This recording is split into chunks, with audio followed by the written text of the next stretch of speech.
Conservative সরকারের সবচেয়ে বড় মাথা ব্যথা ছিল অ্যাসাইলেমের ব্যাকলগ। মানে বিশ্বের বিভিন্ন দেশ থেকে যারা ব্রিটেনে বিভিন্ন উপায়ে এসেছেন, তারা যে অ্যাসাইলেম সিক করেছিলেন, সেই অ্যাসাইলেমের সিদ্ধান্ত নিতে অনেক দেরি করছিল কনজারভেটিভ সরকার। আর গত নির্বাচনে এটি একটি বড় ধরনের নিয়ামক হিসাবে কাজ করেছে তাদের বিরুদ্ধে। পরিসংখ্যান দেওয়া হয়েছে জাতীয় পরিসংখ্যান ব্যুরোর পক্ষ থেকে। সেখানে বলা হচ্ছে যে 2024 সালের সেপ্টেম্বর পর্যন্ত 1,30,000 অ্যাসাইলেম সিকার যারা সিদ্ধান্তের মানে হোম অফিসের সিদ্ধান্তের অপেক্ষায় রয়েছেন। এবং এটা বলছে যে 2021 সালের সেপ্টেম্বর পর্যন্ত যদি আমরা হিসাব করি, সেই সময়ে সেটা 99,790 জন ছিল, মানে ডিসিশন বা সিদ্ধান্তের অপেক্ষায় ছিলেন।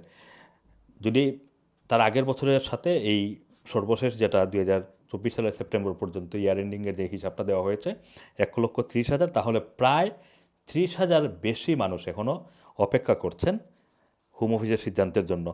এবং আরেকটা গুরুত্বপূর্ণ তথ্য দেওয়া হয়েছে যে 1,33,400 জন মানুষ তারা আবার ইনিশিয়াল ডিসিশনের জন্য অপেক্ষা করছেন এই সেপ্টেম্বরের পর্যন্ত। এবং আরেকটা বলা হচ্ছে যে 89,250 জনকে এই সময়ের মধ্যে 89,250 জনের অ্যাসাইলেম গ্রান্ট করা হয়েছে ব্রিটেনে। এবং এটা বলা হচ্ছে যে safe and legal humanitarian routes to came into UK or remain in the UK, মানে এই হিসাবে এদেরকে ব্রিটেনে থাকার অনুমতি দেওয়া হয়েছে। এবং এটা বলা হচ্ছে যে তার আগের বছরের তুলনায় 19% কম সিদ্ধান্ত দেওয়া হয়েছে, যেটা হোম অফিসের বর্তমানে যেই পরিসংখ্যান যেটা বলছে সেখানে তারা যে সিদ্ধান্ত নিয়েছে যে অনেক অনেক বেশি পরীক্ষা নিরীক্ষা করে অ্যাসাইলাম গ্রান্ট করবে, সেখানে এটি একটি বড় ধরনের ভূমিকা রেখেছে এই 19% কম সিদ্ধান্ত দেওয়ার ক্ষেত্রে।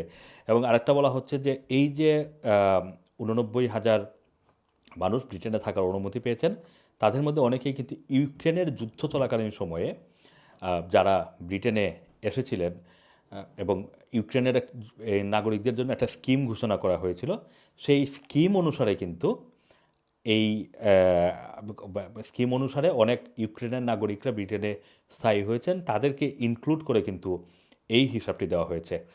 অ্যাসাইলেম সিকারদের সিদ্ধান্তের জন্য আপনারা জানেন যে সাম্প্রতিক সময়ে হোম অফিস প্রচুর ইন্টারভিউ নিচ্ছে, এবং ইন্টারভিউগুলো আগে যেরকম এক একটা ইন্টারভিউতে 7-8 ঘন্টা, কখনো কখনো 2 দিন 3 দিন পর্যন্ত প্রথম ইন্টারভিউ নেওয়া হতো, সেই ইন্টারভিউ সময়সীমা এখন 2 থেকে 3 ঘন্টা করে ফেলেছে। অনেকের কাগজপত্র খুব অল্প সময়ের মধ্যে কাগজপত্র জমা দেওয়ার কথা বলা হচ্ছে, জমা দেওয়ার পরে আবার হয়তো কাউকে কাউকে সেকেন্ড এবং থার্ড ইন্টারভিউর জন্য ডাকা হচ্ছে। কাগজপত্র যেটা দেওয়া হয়েছে সেটার ভেরিফিকেশন করা হচ্ছে অনেক অনেক ক্ষেত্রে। কাগজপত্র জমা দেওয়ার পরে সেই কাগজপত্রের ভিত্তিতে আবার নানান ধরনের ইনকোয়ারিও কিন্তু পাঠানো হচ্ছে। অ্যাসাইলাম সিকাররা এর মধ্যে দিয়ে আপনারা জানেন যে বাংলাদেশের মতো দেশ, তাদের যে কান্ট্রি রিপোর্ট সেটারও পরিবর্তন অফিসিয়ালি এখন পর্যন্ত না হলেও ব্রিটেনের হোম অফিসের কাছে যেই তথ্য রয়েছে সেই হিসাবে আগে যারা পলিটিক্যাল অ্যাসাইলাম সিক করেছিলেন, পলিটিক্যাল অবস্থার পরিবর্তন হওয়ার কারণে অনেকেই এখন বিপাকে রয়েছেন, অনেকেই নানান ধরনের চিন্তার মধ্যে রয়েছেন যে তাদের সিদ্ধান্তগুলো আসলে কী হবে।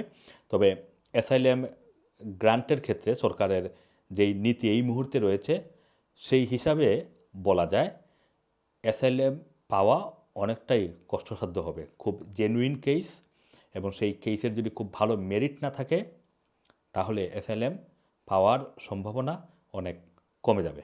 Assam Assam, Rana TV, London.